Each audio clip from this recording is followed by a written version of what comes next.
Our political panel returns for a fresh take on the congressional challenge before Senate Democrats. Dr. Avis Jones-DeWeaver, co-founder of Max Blacks Media, and Mark Harris, an economist and a legal instructor, University of California, Merced. Avis, I'll start with you this round. Senator Schumer mentioned Senator Byrd, who also happened to be from West Virginia, mentioning that Democratic senator from West Virginia was happy to change rules when convenient and when needed. Absolutely. But he didn't even have to go back that far. Okay. The reality is that this is not ancient history. The reason why we have the Supreme Court that's tilted to the far, far, far right in the way that we do is because the Republicans just did this. They just had a change in the rules to push through their nominees right before an election that went against their political party. And so they were able to squeeze under the wire appointments that have allowed the Supreme Court now to be tilted potentially for generations. And what have we seen since then? Attacks on women's rights, attacks on just about every voting rights and everything you can imagine. And so what I'm saying is that this is not something that is unheard of. It's not something that you have to go back decades to find examples of. You're going to fall for the okey doke if you fall for the argument that if the Democrats do this, then the Republicans will do the same thing. Listen, the Republicans have already done it. The Democrats won this last election. They need to start acting like it. Yeah, and Mark, that leads me to my question. Putting Manchin and Sinema aside, what's at stake here if Democrats don't do the right thing in getting the voting rights passed? Bearing in mind, of course, that Republicans are not voting in a bipartisan fashion. No Republican has offered any willingness to see that voting rights is passed. What's at stake is the very credibility of leadership. Here's the situation, and Dr. Avis just correctly pointed out a very recent example, but as part of that same stream, if you will, your viewers will be able to remember back just a little bit before where Dr. Avis left off. We had a situation where the Republicans used rule changes to not even consider former President Obama's pick for the Supreme Court. We have the current Attorney General of the United States who wasn't even given consideration. That was a rule change that the Republicans had no problem following. This is not a matter of if this, then that. As Dr. Avis said, we're already in that place. And so now what Democrats have to do is step up, do the right thing, and give their constituents a reason to feel as though it really does make a difference to cast a vote. We're fighting tooth and nail for voting rights. People have died and bled all over America, particularly throughout the South, for voting rights.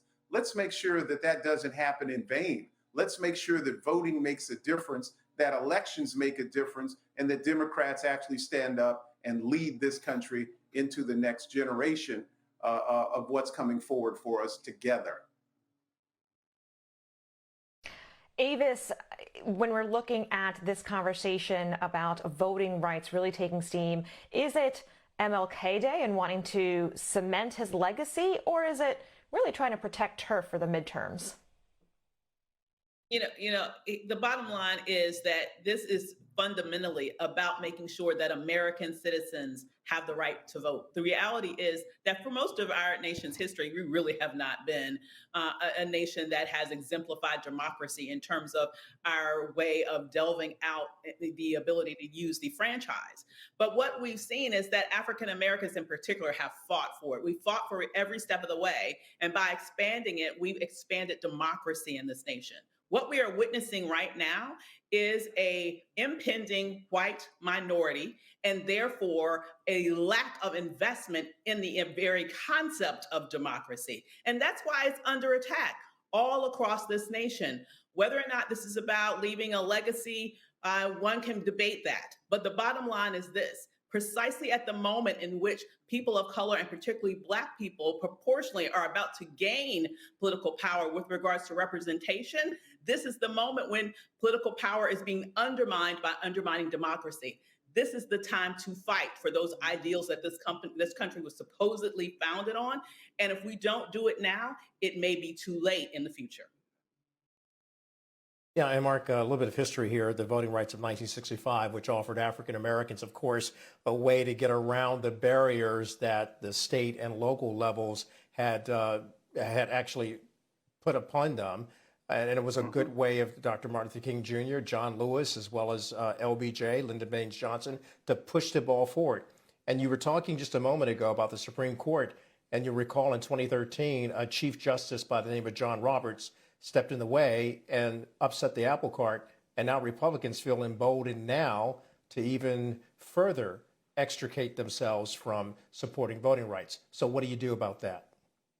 Winners should act like winners. I mean, the bottom line is Democrats control both houses in a bicameral legislature and the presidency. Let's go.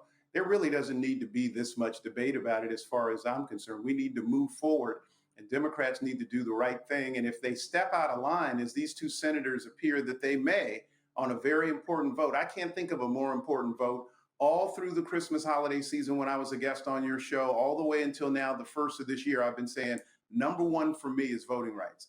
Everything else spins from that. It's not a true democracy unless everybody has an equal opportunity to have their vote counted. So this is where the rubber meets the road. You don't get another dress rehearsal on this one. It's showtime, and the Democrats should step up, exercise their authority. And let me just say one last thing, Kelly, on this.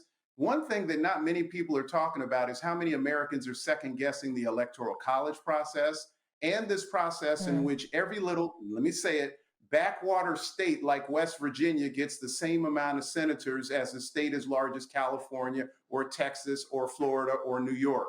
There are a lot of people that are troubled that even a Joe Manchin or a Senator Sinema can even stand in the way of something like this because they're, of course, two of 100 in terms of their own respective states. So maybe it's time, rather than to be talking about the doom and gloom of the democracy, is to look at elements of this democratic system that need to change, including the Electoral College and including the composition of the United States Senate. Dr. Avis Jones-DeWeever, co-founder of Max Black Media, and Mark Harris, managing partner at the Ben Crump Law Firm. Thank you both for staying with us this hour.